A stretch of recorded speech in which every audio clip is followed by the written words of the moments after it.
Wadau, uko hapo na umelala, uko na biashara, unangoja tu biashara ijiuze. Wewe unaamuka asubuhi, unaenda unafungua, unangoja tu customer wakuje pale. Toka hapo bwana, wenzako wanakushinda kwa nini? Kwa sababu wameenda digital, umebaki analog. Fanya aje? Piga biashara yako ikuwe clean. Tafuta mtu akutengenezea website, na huyo mtu ndio huyo tu mwenye amekaa hapa. Hakuna mtu mwingine anaweza kuundia e-commerce website safi kama mimi. So and we make these things from as low as 5,000 shillings. Inategemea na the complexity of your website. So kama unataka tukundue website, unafanya aje? Text WhatsApp 0705652834 ama unaweza tutumia email info@kalastisolutek@gmail.com ama pia unaweza tutumia ujumbe pale WhatsApp kwa hiyo namba 0712384451. Bas, tukutengeneze website, uweke bidhaa yako pale, patane na clients wasafi. Na uzuri wa website, hata kama mtu ako wapi in the country, anaweza piga pale biashara yake kwa website, a select products, alafu wewe akisha make payment unamwekea kwa mbukinya yake ama 2NK yake, mzigo inamfikia na anafurahia, na wewe unabaki kama umefurahia. Bas, you want to reach more clients, then in Kalasti Tech Solutions we are the solution. Wadau, kabla niingie kwa story today, as you can see, nimepiga jezi moja maridadi ya the biggest theme in the whole world and some parts of heaven mari mpira inafikanga. Kwa sababu nimeangalia hizo fixtures. Mtafurahia. Next season mtatupenda. Like tutaanza tu na Fulham, tuweke 3 points. Tukuje tuokote Man U, tuweke the 3 points. Tukuje tuchukue Arsenal sijui champions, the 3 points. So ukiziongeza season ikianza the first sawa. Acha nisiongee sana na watu wa Man U kama mko hapa na watu wa Arsenal, msamee. Unajua hii mambo ya mpira, tusikosanie mpira, si ndio? Tuingie kwa story. So leo nataka tuingie moja kwa moja tuongee about this, the longest undefended border in the whole world. So kuna mpaka mmoja hapa ambayo it is undefended na ndio the longest in the whole world, na huu mpaka haujajengwa na mawe, hawajaeka ka fence eti wamekuja wakasema futa kamba pale. No, huu mpaka umewekwa using imaginary lines. Watu walikuja tu wakakaa chini wakasema weka mguu hapa na uweke mguu hapa, hapo katikati ya miguu yako hapa ni Amerika na hapa ni Canada.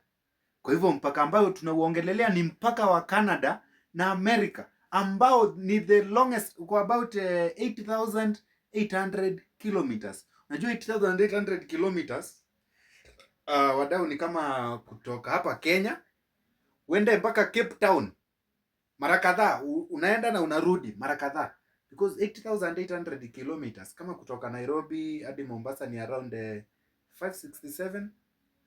So hebu chukua sasa hiyo 8,800 divide like you are going to Mombasa and coming back to Nairobi, so utaenda mara kadhaa. Utaenda mara kadhaa.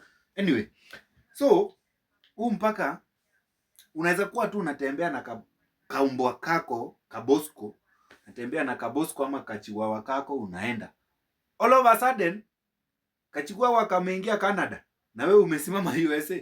Ukifanya makosa kuvuka huko kwa nchi ya wenyewe, unajua kuingia kwa nchi ya wenyewe iko na policies zake. Si unajua sheria za uhamiaji. So hata kama hakuna mpaka, lazima you respect our boundaries, kwa sababu huwezi kuwa unaingia kwa nchi yetu without our permission. Like it is crazy. Unaweza kuwa umejenga nyumba, uko kwa nyumba yako before sasa hii mpaka iwekwe, uko kwa nyumba yako,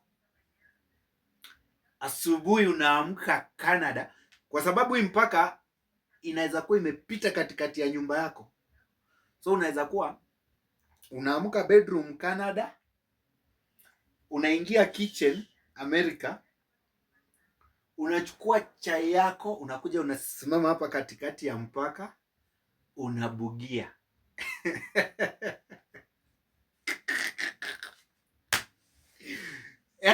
Umeamka Canada, ukachukua chai ya Amerika, ukasimama hapa katikati, ukaweka miguu hivi, kaanza kubugia chai yako. Like unaweza kuwa tu unaambia mtoto like bedroom yako iko Canada, huyo amelala bedroom nyingine iko side ya America, unamwambia wewe atoka America kuja Canada uoge uende shule.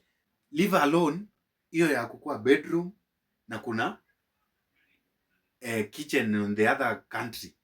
Sasa kuna 2 towns, moja iko Canada inaitwa Stansted, alafu kuna ingine iko pande huu inaitwa Dublin iko America.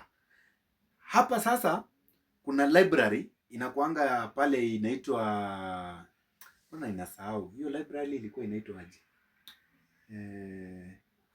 Kuna venye hiyo library ilikuwa inaitwa Haskell. Yes, ilikuwa inaitwa Haskell Free Library. Haskell Free Library.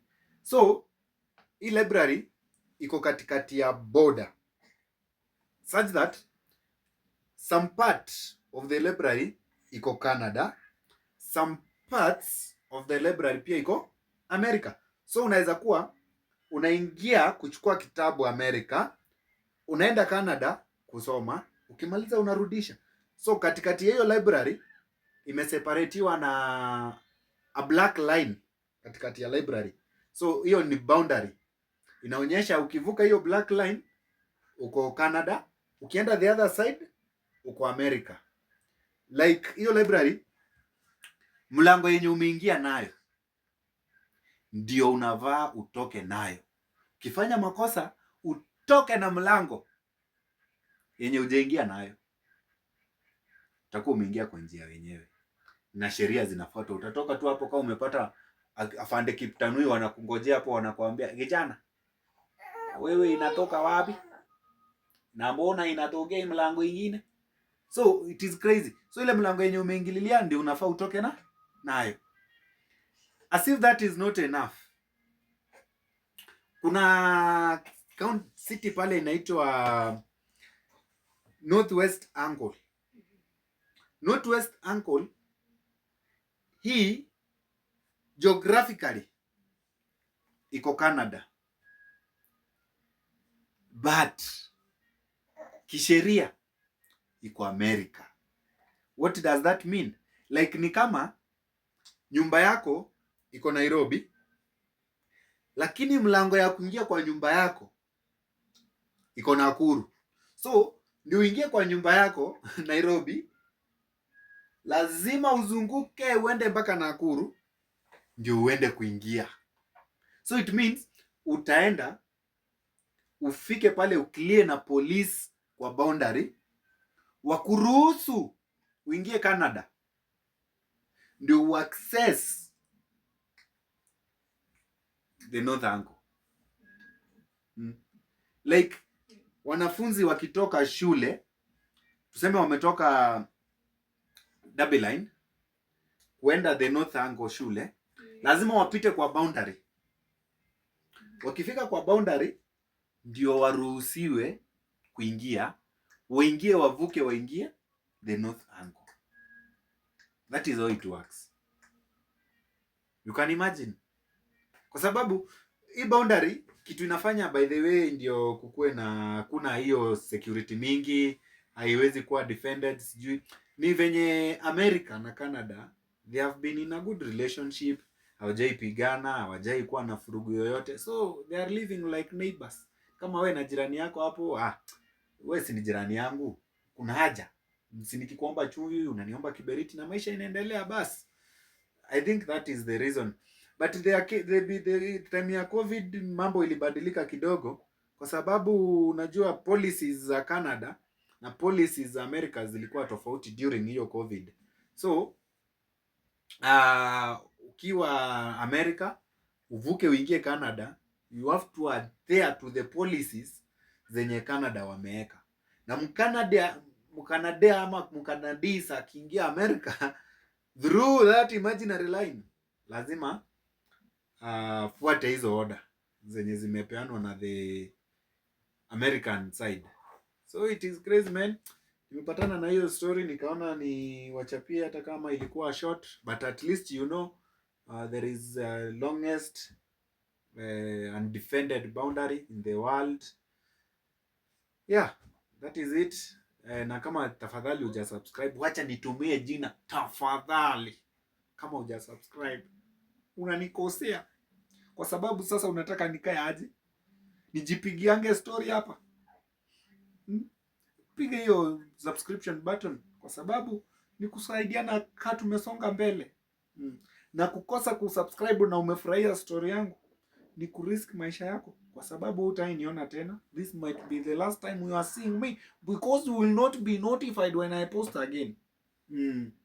So tafadhali hit subscription, pia comment kama kuna story nimesahau, kwa sababu actually this is a story ni long, nimefanya kuwapea the highlights. So kama kuna story na unataka tuipige, ingia hapo comments. Ingia hapo comments. Ka story kaendelee. Nitaangalia comment ya kila mtu na lazima nitareply comment ya kila mtu. So ingia hapo mpige story hapo, mimi nitapita tu nikisoma Kiptanui amesema nini. Anyway, guys, hadi hiyo siku ingine, imekuwa successful sana. Thank you very much.